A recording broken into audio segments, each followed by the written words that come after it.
بسم اللہ الرحمن الرحیم۔ سوال یہ ہے، کیا اردو زبان میں یا سرائکی زبان میں یا پشتو زبان میں یا فارسی زبان میں یا کسی بھی مقامی زبان میں کیا ہم اپنے بچوں کے لیے یا اپنی بچیوں کے لیے نام رکھ سکتے ہیں یا نہیں؟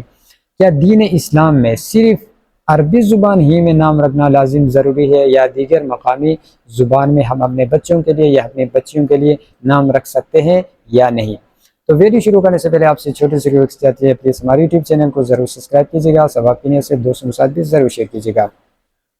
تو دین اسلام میں کوئی پابندی نہیں ہے، کوئی لازم فرض واجب نہیں ہے کہ آپ صرف عربی زبان ہی میں اپنے بچے کا نام رکھیں، بلکہ آپ اپنے بچے کا نام مقامی زبان میں، اردو زبان میں، فارسی زبان میں، پشتو زبان میں، سرائکی زبان میں رکھ سکتے ہیں۔ تو اس کی میں مثال دیتا ہوں۔ عطاء اللہ نام ہے، یہ عربی زبان کا نام ہے۔ عطاء اللہ کا مطلب ہوتا ہے، اس کا معنی ہے اللہ کا دیا ہوا۔ جب ہم اس کو پنجابی زبان میں ترجمہ کرتے ہیں تو پنجابی زبان میں اس کو اللہ دیتا کہتے ہیں، یعنی اللہ کا دیا ہوا۔ اگر آپ پنجابی زبان میں اپنے بچے کا نام اللہ دیتا رکھیں گے تو درست ہے، اس میں کوئی قباحت والی بات نہیں ہے، بالکل درست ہے، آپ اللہ دیتا نام رکھ سکتے ہیں۔ اسی طرح آپ جب اس کا سرائکی زبان میں ترجمہ کریں گے تو اللہ ڈیوایا کہتے ہیں، تو بالکل درست ہے، اللہ ڈیوایا آپ اپنے بچے کا نام رکھ سکتے ہیں، اس میں کوئی قباحت والی بات نہیں ہے۔ اسی طرح اگر آپ اپنے بچے کا نام فارسی زبان میں رکھنا چاہے تو آپ رکھ سکتے ہیں۔ اس کی میں مثال دیتا ہوں۔ جہانگیر یہ نام ہے، فارسی زبان کا لفظ ہے، اور اسی طرح شہ سوار بچوں کا نام رکھتے ہیں لوگ، یہ فارسی زبان کا لفظ ہے، عربی زبان کا نہیں ہے، تو بالکل جائز ہے، درست ہے، اس میں کوئی قباحت والی بات نہیں ہے۔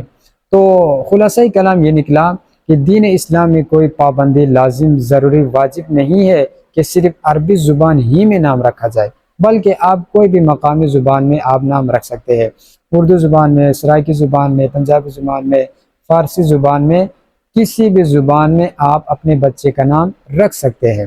لیکن اس کے لیے ایک بات یاد رکھنا ضروری ہے، وہ یہ ہے کہ نام رکھتے وقت 3 باتوں کا خیال رکھنا بہت ہی ضروری ہے، جن سے نبی صلی اللہ علیہ وسلم نے سختی سے منع فرمایا ہے۔ ان میں سے ایک، وہ نام شرکیہ نہ ہو، یعنی شرک کا کوئی ذرہ بھی پہلو اس نام کے اندر نہیں پایا جانا چاہیے، شرکیہ نام نہ ہو۔ اور دوسری بات یہ ہے کہ وہ نام اس کا مطلب، اس کا معنی اور اس کا مفہوم اچھا ہونا چاہیے، کیونکہ ناموں کا بھی اثر ہوتا ہے، اچھا نام ہوگا تو اس کا اثر ہوگا، اگر برا نام ہوگا تو بھی اس کا اثر ہوگا۔ اس لیے پہلی بات یہ ہے کہ وہ شرکیہ نام نہ ہو، دوسرا اس کا مطلب، مفہوم، اس کا معنی اچھا ہو، نمبر 3 وہ غیر مسلموں کا نام نہ ہو۔ تو یہ 3 باتیں جس نام کے اندر نہیں پائی جاتی تو وہ نام رکھنا درست ہے۔